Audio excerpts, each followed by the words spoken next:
perspective, we lost 2 games to a really decent team in Europe. We hurt ourselves in both games. We conceded really poor goals in the start that spooked us in the first one, and the second one we're down to 10 men after 8 minutes. So what happened shouldn't have happened.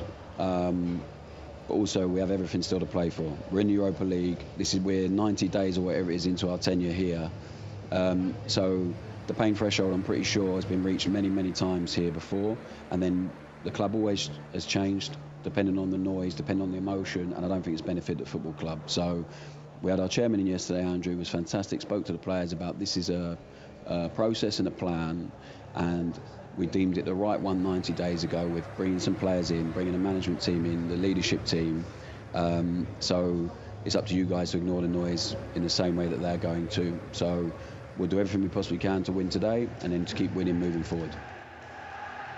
Very interesting. Russell Martin with Kerdy Nidsan. Got to say, Tom English, he does not sound like a man under pressure. He's looking forward to the feeling being beautiful, and he seems to have been given, well, backing, clear backing, from what he said there by the chairman who went in to address the players and who laid it on the line to them. Yeah, very interesting. See, like, and people have been asking, and we were on Sports Sound yesterday, and we were talking about this, whether Russell Martin could survive a loss today.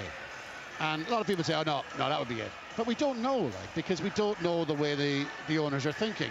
Now we've got a little bit of insight, albeit via Russell Martin, what Kavanagh is thinking. And he says it's a process, and it was deemed right 90 days ago, and it's still right. If that's what they're thinking, then a defeat today is probably not terminal for Russell Martin. You might think it would be, because we're programmed into thinking, well, this isn't working, he needs to go. But we don't get to decide that. The fans don't get to decide that. It's the owner, and the owner is living outside the Goldfish Bowl of Glasgow, and he's probably thinking, well, according to Russell Martin, it would appear that he's thinking, no, this is a process, give it time, a bit more pain. So maybe he's not under all that much pressure, certainly not as much pressure as people think he is. Richard, just in relation to Rangers, I did ask Billy before we came on air about, you know, Rangers had a template against Celtic in the last number of games, a template that they pressed high, they were nice and narrow up front. They just got it right, absolutely right, and Celtic really struggled. And I asked him the question, does he think that Russell Martin would have analysed those games and almost picked up on that and maybe gone with it today? I think your answer, Billy, was no. I think it's completely different. And that will be a question today. How will they approach this Celtic team, who will have lots of the ball or can build through the thirds of the pitch? Do they press them high? Do they do all of those things? Or are they going to go to what Russell Martin's philosophy is and try to build the game through the thirds of the pitch, be wide open, which they've shown this year I think that's the case. They've lost an unbelievable amount of goals, really bad goals, and Celtic will pick them off if that's the case. We'll find out how it all unfolds, but it'll start to do so in about 11 minutes' time. So let's quickly hear from the Celtic manager, Brendan Rodgers. Brendan, your team first, a couple of changes for you. Engels in, and your new boy, Balak Wisha, a start. What are you expecting from him? Yeah, well, I'm looking forward to seeing him play. It's clearly a baptism of fire coming into a game with Ibrox, but it's also a great opportunity for him as well. He's a really gifted young player. He's very good in 1v1 situations. He works hard, and we feel he'll give us that creativity that maybe we haven't quite had up until now.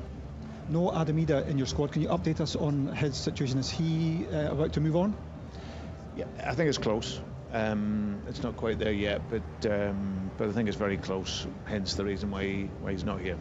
And does that mean, from your point of view and for your supporters, that the striker you want to replace him is also close? Is it Dahlberg from Anderlecht by any chance? Well, we need a number of players in, not just in the centre forward position. We need players in on the side of the pitch as well.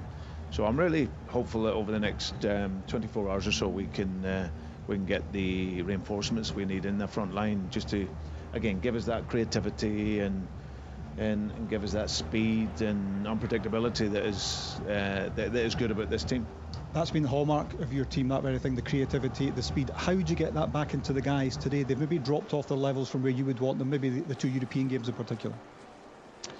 Yeah, I also think it's player profile as well. You know, we've missed a profile of player at that top end of the field. But now we need to, as I said, hopefully get that in. But in the meantime, the guys that are here, it's about attitude, really. It's like, you know, these games are all games of attitude, and you have to show that mix of a team that's winning games, which we have been, and playing with that confidence and intensity, but also then you have to show that fight and ability to withstand pressure. So that's hopefully what we'll see today. And for us, going and performing, and in these games in the main, when the teams have played with that confidence and fight, then we've done very well in these games. Do you sense a weakness or a vulnerability in your opponent? They made lots of changes, there's been lots of noise off field as well, or can that be a danger? No, I think, listen, it can always work. It can always work both ways. You know, we arrived here last season in a good place in the league, and we lost. So and they had a confidence from that. So, but whenever you play Celtic Rangers games, Rangers Celtic, they're always tough games, and no matter what the form, you come into this game, and it's always a good challenge. So that's what we'll look forward to today. Brendan Rodgers with Kerdy Nidsan announcing there, confirming there that Adam Ida's departure looks to be close. It also sounds like it's going to be a very busy 24 hours or so, but a number of players to affect the forward areas. He said we want the speed, the unpredictability. This could be a pretty exciting next day or so for those Celtic fans. Yeah, but it's incredible that it's down to 24 hours. You're almost on the line. Will they come in or not come in? And if they don't come in after him saying that, then there's a real deficiency in what they've been up to. That's for me. It's absolutely clear. A wide striker, and a wide man and a striker. That's exactly what they've been talking about for the last probably maybe 2 months. You know, and it hasn't happened. So that to me is quite. Now, you know, talking about the game, he has to get the best out of his team. He's got to get the best. The last time they were here, it was utterly devoid of what we would expect from a Celtic team when they were here. You know, they didn't play. There was none of the qualities. All the qualities was missing. They panicked a little bit when they were pressed high. And they give away goals. As soon as you give away goals here at Ibrox, you're under pressure. So they can't afford to do that today, but they still have to have bravery and go and play. And that's up to Brendan Rodgers and the players. That's not up to the board, anybody else. They've got to come here today, show that they can actually go out in front of this Ibrox crowd. They've got a little bit of support here, which is great. But they've got to go and play their game, which won't be any different. They will play from the back, they'll play through the thirds of the pitch, they will have possession, but then the bit that's missing at the moment is execution and creativity up front, and that they've got to get right today, for sure, absolutely. Billy, you've had some time to digest the team news that we brought earlier. You've obviously written down your formations, you've began to try to work out how this game is going to be won by either side. What is your feeling as we approach kick-off time in terms of who might hold sway this afternoon? I've not changed my mind, but anything can happen. I found out Mikey Moore's going to play on the left and Gassam on the right. Rangers will have to. Pat was talking about in the previous games, Celtic getting spooked when Neil, myself, Barry and Alan were in the dugout where we pressed them high, but we also had and tried to keep a stable, solid defence. I don't feel as if they've had that yet. They've been pressing high, or trying to, but they're wide open at the back. If they can get that balance right, they have a chance. I wouldn't be surprised if it ends up a draw today, but if they're not solid at the back, Celtic could pick them off. Tom said at the start of the programme. Do they have the personnel to retain that solidity at the back? Well, Tavernier coming in will help, because Max Aarons was having a really hard time, as I said, even though Tavernier's best attributes aren't defensively. Magoma's young, he can maybe get at him, but I'm really, really interested to see if he still throws the full-backs forward and leaves Suter and Giga. And I mean, when Rangers get into Celtic's final third, that they're in the Celtic half. If they go that way, Celtic will get them. That is my worry. I think there'll be goals here today, Richard. Who'll score them? Which way they'll go? I have not got a clue. Tom, is anything that you've seen, heard, written, digested, given you any ideas to where this one is going?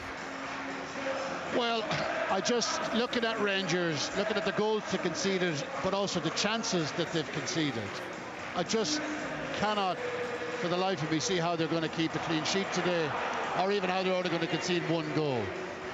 It's saying that Celtic's attack has been in poor form, but if Celtic click and the Rangers' defence is today, as it has been in nearly every game so far this season, I can only see one winner.